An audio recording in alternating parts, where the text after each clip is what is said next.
Pour l'instant, on confine l'armée dans un rôle scandaleux de gardiennage, de protection des édifices religieux, etc. Mais l'état-major de l'armée sait qu'un jour viendra où il devra reconquérir ces terres devenues étrangères sur notre propre sol. Le plan est déjà dans les cartons. Il a pour nom Opération Ronce. Il a été mis au point avec l'aide des spécialistes de l'armée israélienne. Quelles sont vos sources ? Quelqu'un très proche de l'état-major.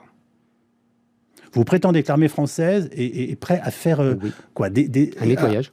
À faire du nettoyage? Oui. C'est la bataille d'Alger qui recommencera. C'est exact. Civil. Oui, nous sommes. Excusez-moi, sans mentionner vos sources, vous vous rendez compte?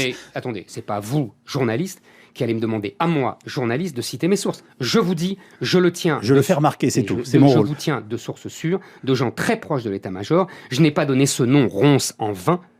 Ils sont allés voir les spécialistes de l'armée israélienne et ils m'ont, les Français qui m'ont expliqué ça m'ont dit que, comme ils avaient fait à Gaza, ils leur ont conseillé de faire la même chose. Ils leur ont expliqué comment il fallait faire, parce que les Israéliens sont des spécialistes, évidemment.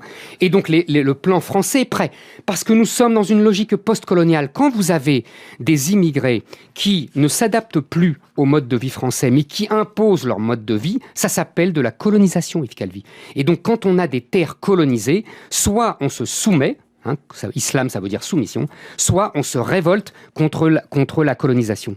La polémique ne fait que commencer. Il était normal que nous en parlions aujourd'hui avec la sortie de ce livre, Un quinquennat pour rien, qui paraît chez Albin Michel. Merci Éric Zemmour de défendre votre livre, et je dirais même votre brûlot, sur l'antenne d'RTL. Merci à vous. Bonne journée à vous.